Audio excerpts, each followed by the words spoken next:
Buenas. Pues bien, siguiendo la línea de ver elementos, procesos históricos que contribuyeron a la crisis del antiguo régimen, ¿eh? Hoy nos vamos a referir a un acontecimiento bastante representativo de la oposición a este sistema, el sistema dominante en la Edad Moderna y especialmente a la monarquía absoluta. Estoy hablando de la Revolución Inglesa de 1642, ¿vale? Voy a ser bastante breve en la explicación de la propia Revolución Inglesa porque también os quiero hablar de algunas tendencias radicales que surgieron dentro de la misma y que son interesantes también que les prestemos atención, ¿verdad? Bueno, la Revolución Inglesa consistió básicamente en un enfrentamiento entre los miembros del Parlamento, una cámara de representantes dotados de ciertos poderes políticos y de, sobre todo, con una condición consultiva para con el rey, ¿no? Y el monarca Carlos II, ¿vale? El monarca Carlos II tiene pretensiones de convertirse en una suerte de monarca absoluto a la francesa, ¿no? Como venía sucediendo en Francia, donde el rey acumulaba un muy importante poder político, y de esa manera romper, ¿no?, la historia institucional británica que desde la Carta Magna de 1212 había otorgado también un peso relevante, significativo, al Parlamento, ¿no? Entonces los miembros del Parlamento rechazarán, se opondrán a las tendencias absolutistas de Carlos, lo harán también, desde luego, bajo la bandera de la religión protestante, anglicana, ¿no? Recordad cuando se dividió la iglesia entre los seguidores de Lutero, ¿verdad? Y los seguidores del Papa. Ese parlamento también hará suya una fuerte carga religiosa protestante, ¿no? Y, ante todo, una defensa de la limitación del poder real por parte de unos representantes parlamentarios electos, ¿no? Lo que pasa es que qué fuerzas sociales, qué grupos sociales está representando el Parlamento. Pues ante todo a sectores de la propia nobleza, los habrá que estarán ligados al rey, es cierto, pero también los habrá que defenderán el Parlamento, ¿vale? Sectores de la nobleza incómodos, aunque en un momento dado un régimen de tipo absolutista pudiera llegar a suponer que le impusieran impuestos, ¿no? Y que ellos no tuvieran capacidad de decisión, ¿no?, para sostener sus privilegios frente a un rey que actúa de forma despótica, ¿no? Entonces va a haber sectores de la propia nobleza, pues a ser este el grupo social pues, más privilegiado en el antiguo régimen, que participarán del lado del Parlamento en esa revolución de 1642. Pero quizás es más relevante ver también cómo en el bando del Parlamento, cómo con el bando del Parlamento se alinean sectores ya que podríamos definir como de una alta burguesía, lo que se denominará en Gran Bretaña como la gentry. ¿Quiénes eran la gentry? Pues gente que estaba empezando a estar vinculada al comercio colonial, gente que no tenía un origen noble pero que había conseguido acumular tierras y convertirse en una suerte de terratenientes, gente que estaba vinculada al sector de las manufacturas, ¿no?, y del trabajo a domicilio, como dueños evidentemente y como comerciantes, gente en definitiva muy enriquecida, ¿eh?, que va a aspirar y que va a participar en esa revolución, ¿de acuerdo? De 1642. El enfrentamiento que tendrán los parlamentarios ingleses con el deseo de Carlos I en convertirse en un monarca con mayor poder, derivará finalmente en una guerra civil entre un ejército realista y el nuevo ejército modelo, eh, defensor de la causa parlamentaria. La guerra civil se desarrolla, llegan en 1646 a una especie de cese del fuego, se reanuda de nuevo en 1648. ¿Por qué? Por el sabotaje del monarca a las decisiones del Parlamento. Estalla entonces una nueva fase dentro de esta revolución donde la misma se radicaliza. se radicaliza hasta el punto de que en 1649, ¿cierto?, se procede a la ejecución de Carlos I, al asesinato de Carlos I y a la proclamación de la Primera República Inglesa, y la última, ¿no?, bajo el liderazgo de una figura importante como será el Lord Protector Oliver Cromwell, ¿verdad? ¿Qué cambios, qué transformaciones trae la Revolución Inglesa? Cierto es que dota de un poder político significativo un parlamento, pero un parlamento que va a ser elegido por parte de una minoría muy minoritaria de ricos.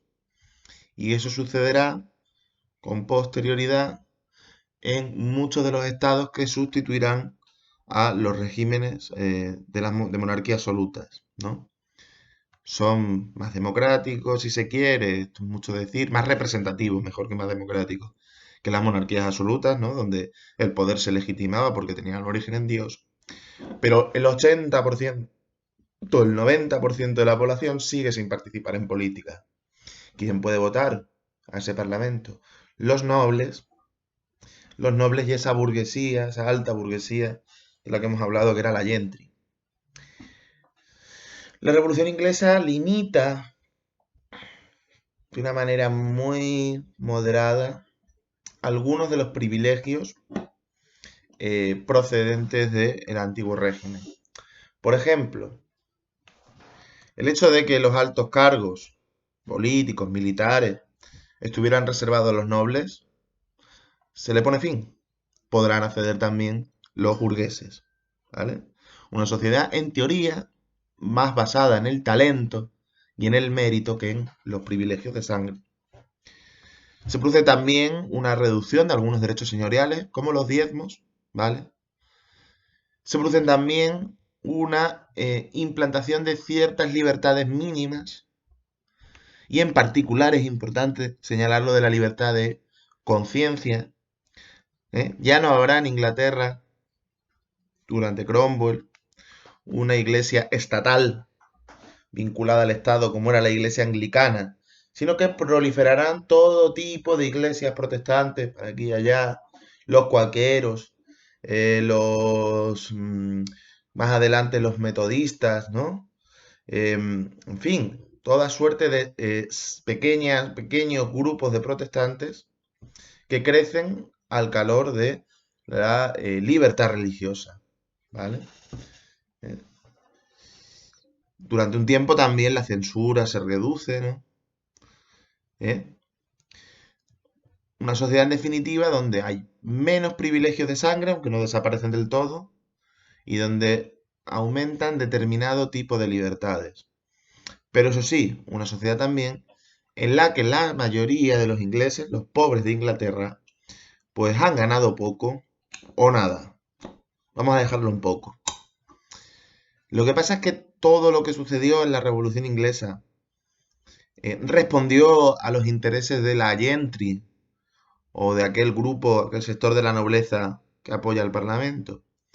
Pues tampoco tanto, ¿no? Porque existieron tendencias más radicalizadas dentro del propio movimiento revolucionario, y es a la que voy a dedicar atención en lo que os voy a comentar ahora, ¿vale? ¿Cuáles fueron algunas de esas tendencias radicales de la Revolución Inglesa? Bueno, en primer término citaré la de los levelers. Los levelers o igualadores. Los levelers lo que pretendían era que el derecho al voto, el derecho al sufragio, se extendiera a toda la población, por lo menos toda la población masculina, incluyendo a los más humildes, incluyendo a los más pobres. Es decir, el movimiento leveler es un movimiento de carácter democrático, ¿no? Los leveler además mostrarán una mayor sensibilidad hacia los problemas que están teniendo las clases populares, los pobres de Inglaterra, ¿no? En algunas zonas, los levelers, por ejemplo, defenderán la persistencia de bienes comunales frente al cercamiento de tierras, es decir, su privatización, ¿no?, que se estaba produciendo. Junto con los levelers hay otra tendencia que son los diggers o cavadores, que van unos pasitos más allá. Ya no van a defender solo la igualdad política, expresada en el derecho al voto, sino que también defenderán la igualdad económica, el fin de las clases sociales, en suma. Lo harán planteando una Inglaterra basada principalmente en la propiedad común de las tierras. Es decir, los cavadores defenderán que la tierra, la agricultura, en esta época incluso en Inglaterra, estamos hablando del principal sector económico, se encuentre colectivizado, sin dueños, sin propiedad, sin terratenientes que acumulan todo mientras otros no tienen nada y trabajan para ellos, ¿no? Y son sus siervos prácticamente, ¿no? El movimiento de los cavadores tendrá como centro, ¿verdad?, la defensa de la propiedad comunal. Por supuesto, junto a esto la acompaña, pues defender el derecho al voto, que en esos aspectos democráticos están de acuerdo con los levelers, sin duda. Vale. Continúo. Un tercer movimiento que os va a parecer curioso era el de los ranters. Os he dicho ya antes que en la Revolución Inglesa proliferaron todo tipo de nuevas ideas religiosas, ¿no? Una de las más llamativas será la de esta gente, los ranters, que plantearán que no existe actos pecaminosos, no existe pecado. O en cualquier caso, no existe nadie que desde fuera que pueda juzgar tus pecados, sino que es tu propia conciencia, ¿verdad?, la que como cristiano te tiene que guiar en tu actuación. No puede haber un sacerdote desde fuera que te diga esto no es pecado, confiésate. Son un poco los ranters. ¿En qué derivó esto en la práctica? Pues en un estilo de vida eh, peculiar, una especie de contracultura, ¿verdad?, en la cual se organizaban banquetes, se mantenían relaciones sexuales en grupo o extramatrimoniales, se blasfemaba, ¿no?, se bebía cerveza en abundancia, ¿verdad? El lugar de reunión de los ranters eran las cervecerías. Se trataba básicamente de un grupo que hacía apología del disfrute, ¿no?, frente a lo que había representado hasta ese momento la mayor parte de la moral religiosa, que es lo que hacía elogio, desde luego el puritanismo, ¿no? Esa era la forma dominante de religión que existirá durante la época de Cromwell, que lo que hacía elogio era del esfuerzo, del ahorro, del trabajo, ¿no?, de la austeridad, ¿no? Frente a ello los ranters dirán disfruta, vive la vida, placer, ¿vale? Estas tres tendencias radicales de la Revolución Inglesa: levelers, diggers y ranters.